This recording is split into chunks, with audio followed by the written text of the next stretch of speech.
Listening test. You will hear a number of different recordings and you will have to answer questions on what you hear. You will have time to read the instructions and questions and you will be given time to check your work. All the recordings will be played once only. The test is in 4 parts. Now turn to part 1. Paul is renting an apartment. He has some problems with the property and has decided to report them to the housing agency. First, you have some time to look at questions 1 and 2.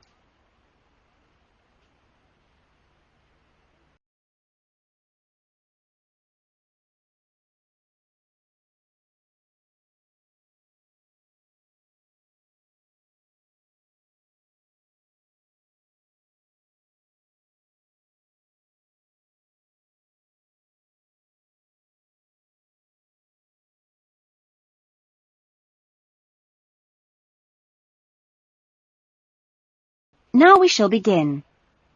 You should answer the questions as you listen, because you will not hear the recording a second time. Now listen carefully to the conversation and answer questions 1 and 2. Good morning. MIC House Agency? Good morning. I'm ringing about the problems I've been having with my apartment. Yes, of course. If I can just take a few details first. What's your name? Paul Smiley. How do you spell that? Smiley. Okay. And what's the address? Apartment 216 Rose Lane. Rose Lane. And that's in... In Newton. Oh, yes, I know the property. Could I just ask, how long is the lease? It's for 1 year. Huh? And you moved in... Last week, on 27th of June. Fine, thank you. Before the conversation continues, you have some time to look at questions 3 to 10.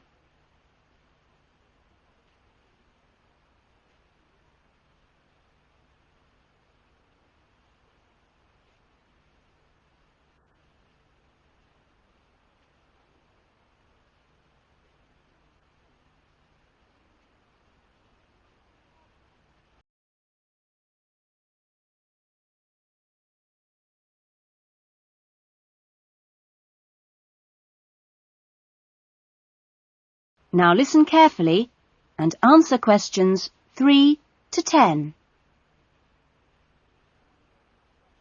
And what are the problems that you've been having? Well, no one thing is really dangerous or anything, but, it's just been building up. Yes, of course. Well, the first thing is the washing machine.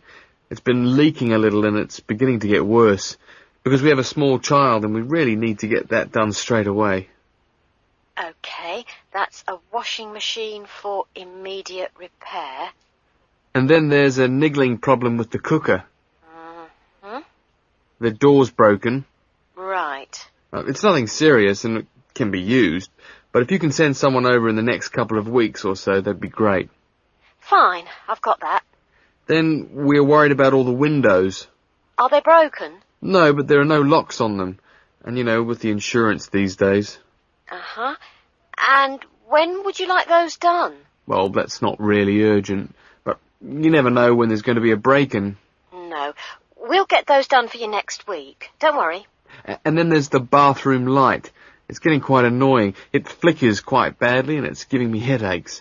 I'd really like to get that replaced right away. That's no problem. And then the last thing on the list is the kitchen curtains. They're torn. Oh, right. We do have quite a few spare ones in stock and can get those to you in the next week, if that's all right with you. Yes, that'd be fine. Anything else? No, that's all. Okay, fine. What we'll do is get someone over to you this afternoon, if you're in. Well, I'm going to be out for a short time. Well, you tell us your preferred times. Well, the best time is about 1 o'clock. I'll have to check that with him. And if he can't make it then, what would be your second preference? Any time up to 5 p.m. would be fine. Okay, I've made a note of that. Great. Well, thanks very much for your help. That's fine. Thank you for calling. Goodbye. Goodbye. That is the end of section 1. You will now have half a minute to check your answers.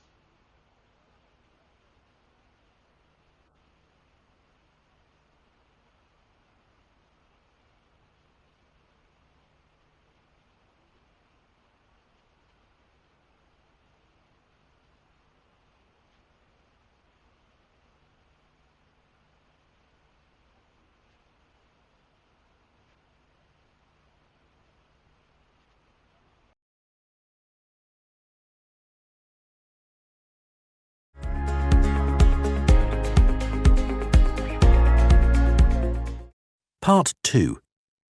You will hear a recreation officer at a holiday resort telling the guests about their accommodation and the activities available. First, you have some time to look at questions 11 to 15.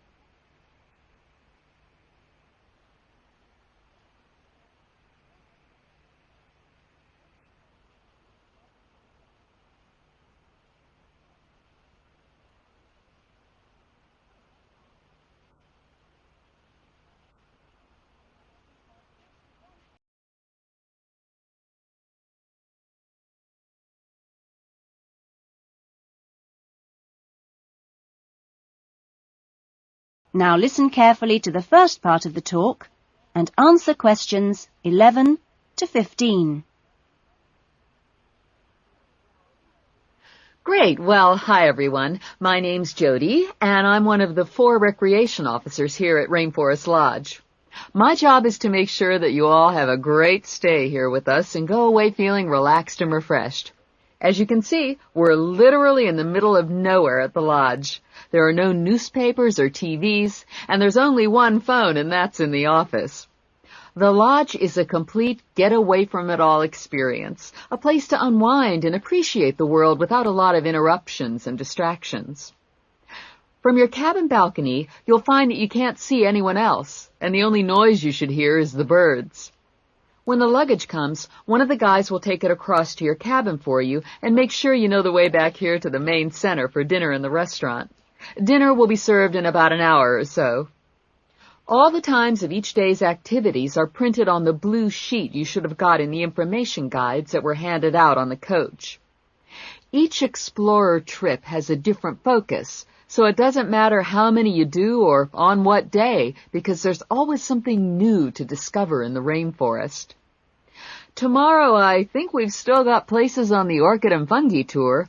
This is on foot and takes you to different parts of the rainforest. Or, if you prefer, there's the 4-wheel drive tour to the waterfalls. Or the fishing trip, where I promise you we'll catch some lunch.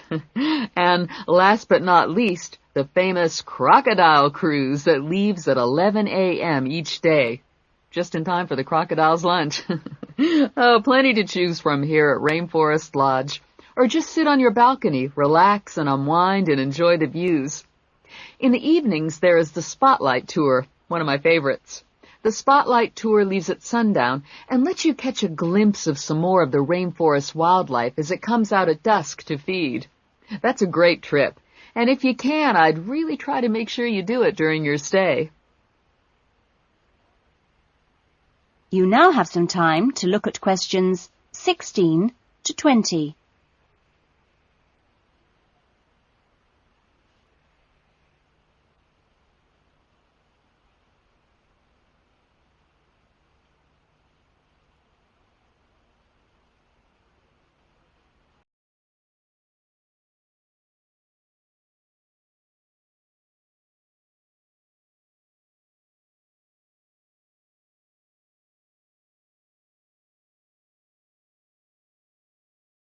Now listen to the rest of the talk and answer questions 16 to 20. You've chosen to visit the rainforest in March, which is just at the end of the wet season, so you'll soon notice how well the waterfalls are running and also how damp the ground is.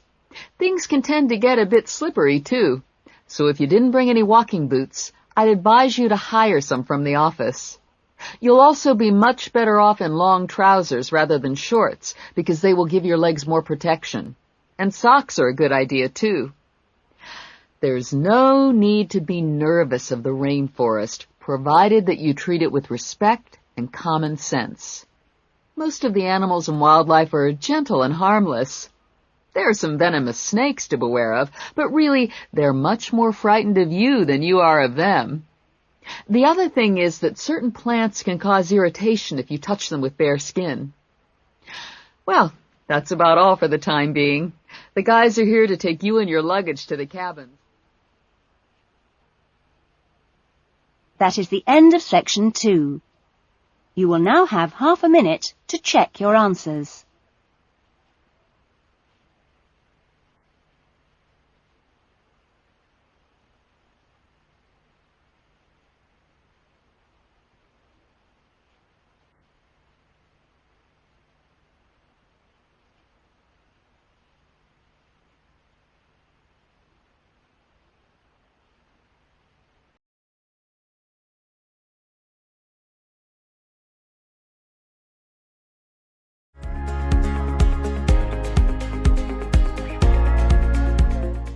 Part 3. You will hear a conversation between a counsellor and a student named John. First, you have some time to look at questions 21 to 25.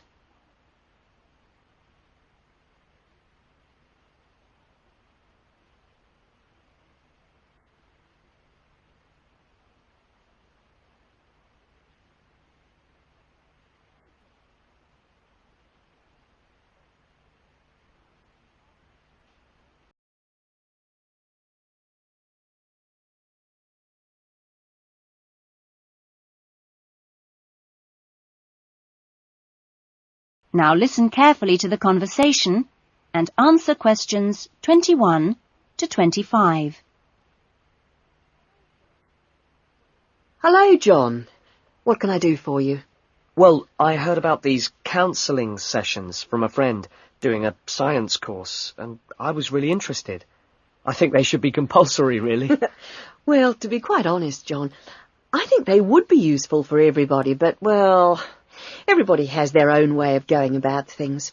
I prefer people just to drop in when they can. Yes. I find that talking to students about the requirements of a course helps to clarify what needs to be done.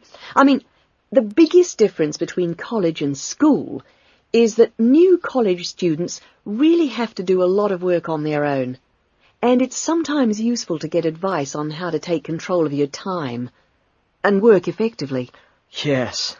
I mean, it seems like a very light workload until assignment time comes, and then I seem to be working all night sometimes. I'm not the only one. It's ridiculous. The resource centre is very good, but it closes so early. It's in the library, and so you think you could use it more. It's a real problem for me. Well, you're certainly not the only person in that position, as I'm sure you've found. It really comes down to using every available hour in a systematic way. If you do this with a plan, then you'll find that you still have time for yourself and your hobbies as well. Yeah. I've heard from Thomas that you made him a sort of plan like this, and he's going away for the weekend with all his work handed in, whereas I haven't even started. I need to find out a few more things about you first. I'll give you this form to fill in about your lectures and things before you leave. You now have some time to look at questions 26 to 30.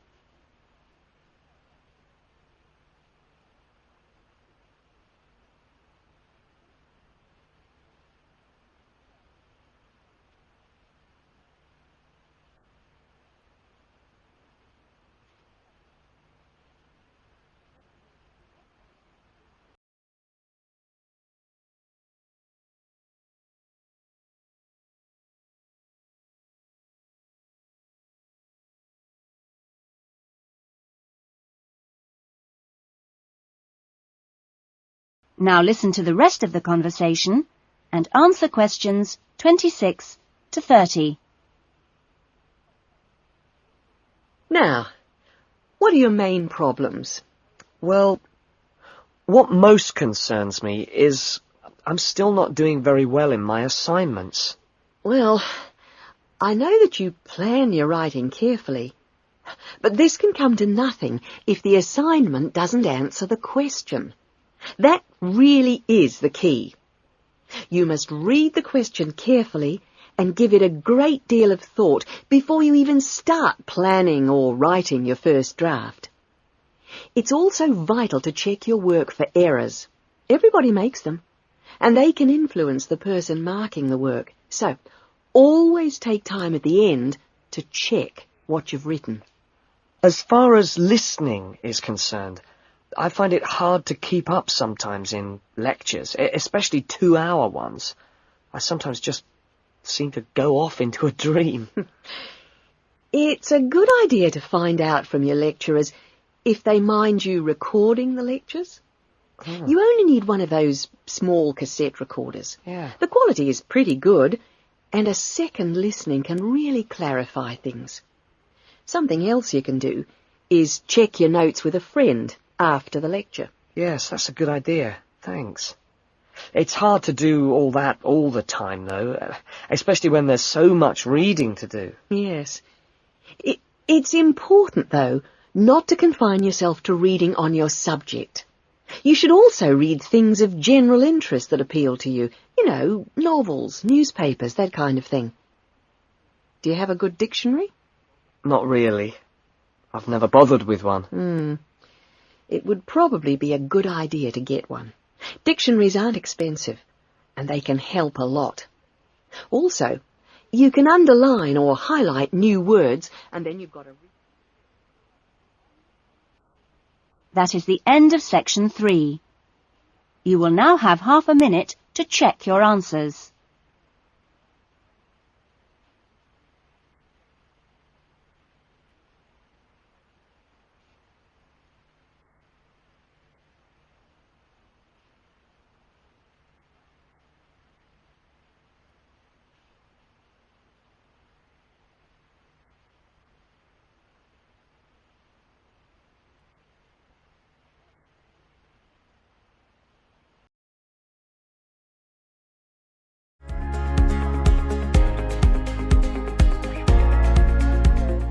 Part 4. You will hear a student talking about his research project in a university tutorial. First, you have some time to look at questions 31 to 40.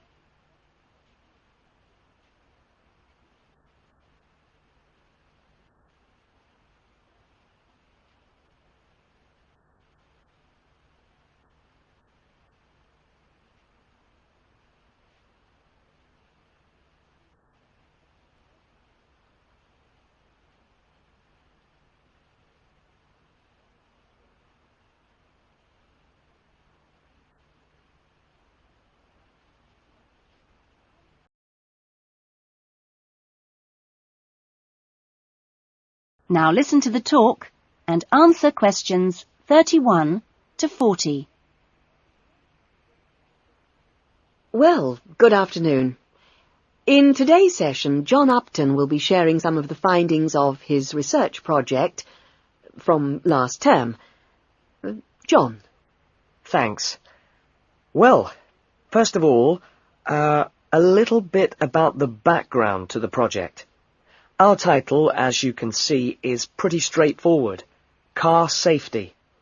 But these days, there's a lot more to it than the usual injunctions about drinking and driving or speeding. I'd been interested and horrified by several newspaper reports on what people call road rage. For example, the famous incident of a man getting out of his car in a car park and hitting the driver of a van who had overtaken him earlier.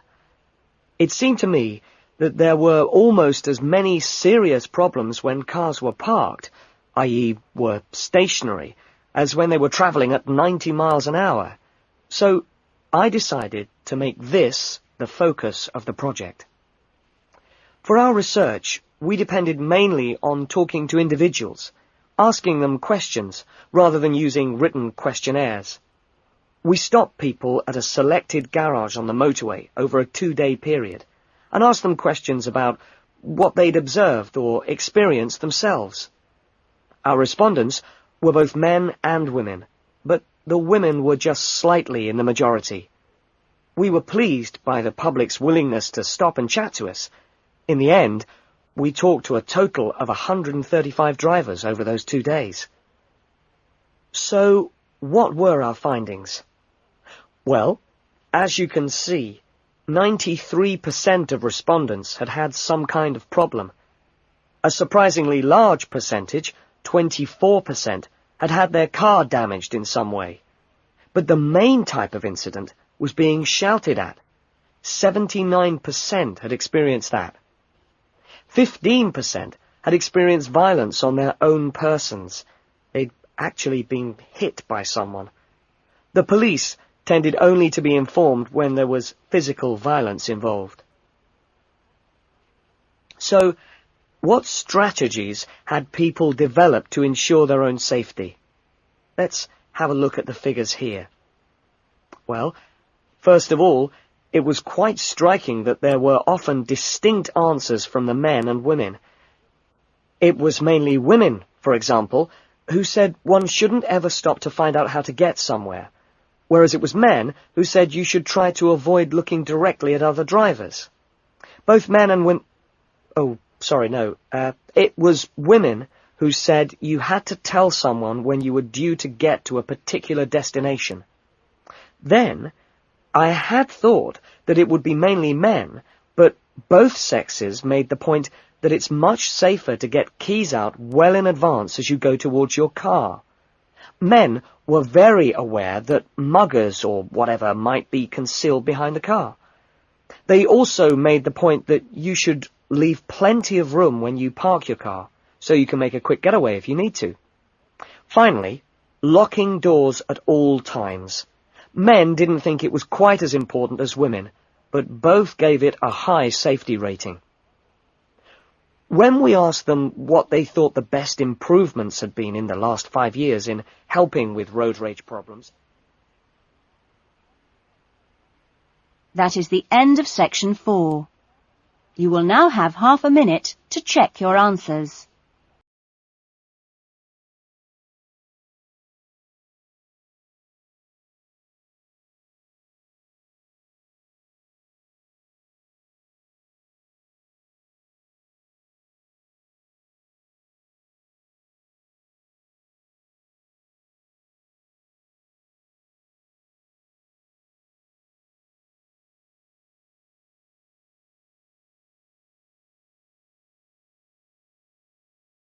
That is the end of the listening test.